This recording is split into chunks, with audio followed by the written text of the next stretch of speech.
Good evening, and welcome to another edition of Sunday Night Theater with DVL. I'm your host, Darryl Van Leer. The night's special Mother's Day edition is entitled The Long Walk, A Mother's Love. And it comes from my one-man play entitled The Escape of Frederick Douglass. And I'm sure many people are familiar with Douglass as being the great orator and the great abolitionist, but very few know where his great inner strength came from. Tonight's play is about motherhood and its incredible effect on Frederick Douglass. Throughout Douglass's life, he draws on these vivid memories of his mother, and it gives him great power and strength. Now, if you enjoyed tonight's presentation, please feel free to donate. Your donations, charitable donations, will truly be helpful in future productions. Anyhow, hope you enjoyed tonight's presentation. The Long Walk, A Mother's Love. Let's take a look at this.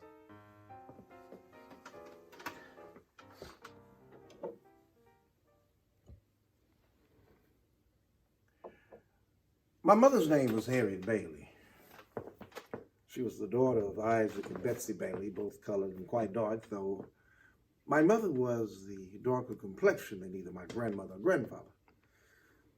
And, well, my father was a white man. He was admitted to be such from all that I've heard speak of my parentage. But my mother and I were separated when I was but an infant. You see, in Maryland, from which I ran away from, it was common custom to part mother from child, frequently before the child has even reached its 12th month.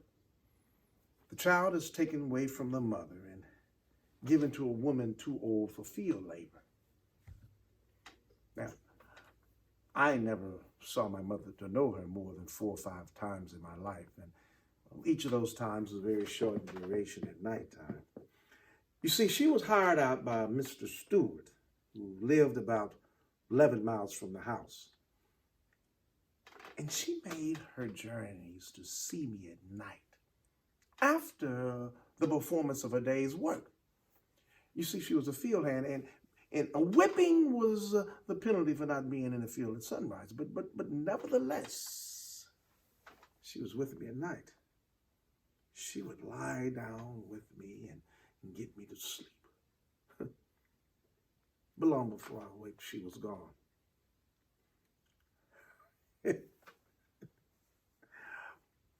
I may here recount a circumstance which is deeply impressed upon my memory. Well, I had offended my Aunt Katie, and I don't remember in what way, for my offenses were numerous during that quarter, well, deeply dependent upon her moods as to their heighishness. But she had developed her usual mode of punishing me, and that was by making me go all day without food. And so for the first hour or two, I succeeded pretty well in maintaining my dignity, but as the day continued on, I found it almost impossible to do so any longer. Sundown came, still no bread, but instead became this threat from Aunt Katie with a scowl well suited to its terrible import that she would starve the life out of me. Brandishing her knife, she chopped off these heavy slices of bread for the other children. Mm-hmm. And then put the bread away. Now, against this disappointment, I thought at last her heart would relent. So I made an extra effort to maintain my dignity. But when I saw all the other children standing around me with satisfied faces, I could do so no longer. So I went out behind the kitchen wall. And I cried like a fine fellow. Weary with this, I came in and sat down in front of the fire and brooded over my hard lot. You see, I was too hungry to sleep. So in this sad state, I caught eye of an ear of Indian corn on the upper shelf over the fireplace. So I watched for my chances to get it. And I got it. This corn, this ear corn, I quickly shelled off a few of the grains and tossed it into the fire to roast. Now this I did at risk of receiving a brutal thumping from Aunt Katie, for she could beat me to death as well as starve me. All the other children on the floor asleep. My grains not long roasting in the fire. I tossed them in there to cook. They're not long roasting in the fire. I took a stick and I scraped all the kernels out. And I put them in a clever little pile and blowing off the ashes. And I began to help myself.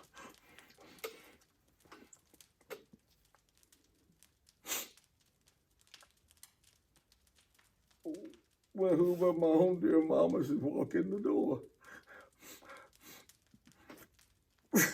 You see, the scene which follows is beyond my power to describe. The friendless and hungry boy in his extremest needs found himself in the arms of his strong, protecting mother. I shall never forget the expression of countenance on her face when I told her, I said, Mama,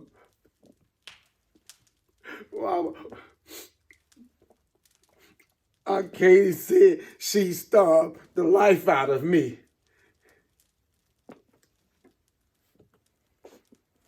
There was a deep and tender expression in her glance at me. She hugged me closely. She took this corn and knocked it out of my hand. And she gave me this fine piece of ginger cake. And then she said, step to the side. Step to the side. And then she read Aunt Katie a lecture that was never forgotten. You see, that night I found out something that I'd never known before, that I was not only a child, but I was somebody's child.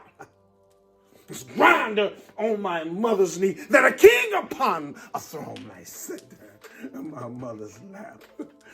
As a 6-year-old little boy, for once I found out that I had somebody to love me. For once that night, my belly was full with fresh water and ginger cake. For once I felt like a king. I quickly fell off to sleep in the loving arms of my mother. When I woke up the next morning, my mother was gone. And once again, I was at the mercy of the virago in the master's kitchen, who proved to be my constant dread. But you see, my mother walked 11 miles to see me. That's the love that my mother had for me. And I found out that my mother was the only one in Tuckahoe County who knew how to read and write as a field slave. That was incredible. I guess I was about 7 years old when she died. And you see, I was not allowed to be present during her illness, during her death, or during her burial. Never having the opportunity to enjoy her soothing presence to any considerable amount of time. Having received the message of her death was that the same of a stranger.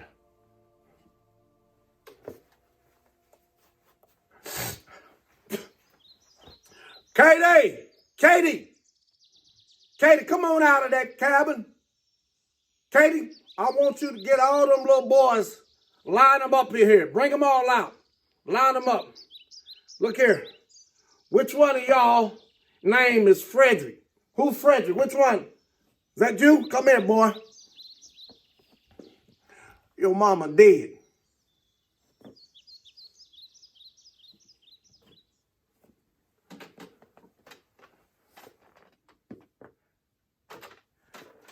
You see, they tried to destroy all that was in my heart. They tried to destroy the love that I had in my heart for my mother, but nothing could take away the love that I have in my mother. You see, I can see sometimes, even as a grown man, I think about that little 6 or 7-year-old boy sitting in that seat, sitting in his mother's lap, and it gives me strength. I think about the time I saw my mother walk through that door, brushing off the snow from her body, from making the long walk, the 11 miles, and she brought me that piece of ginger cake. I think about the time where I saw her walk through that door, one time with moisture and dew on her body, from the long walk, just to see me for 15 or 20 minutes. That's the love that my mother had for me. The love that she had for me. I think about my mother. In my trials and tribulations, I think about the long walk, and it gives me strength. I think about the long walk. I thought about the long walk when I met with President Abraham Lincoln and working to be a recruiter for the Civil War. I thought about my mother in the long walk when I fought to escape. I thought about my mother in the long walk when I set up the North Star newspaper fighting for blacks. I think about the long walk, and it gives me so much power. Nothing can take away the love of my mother. That's the love that my mom had for me.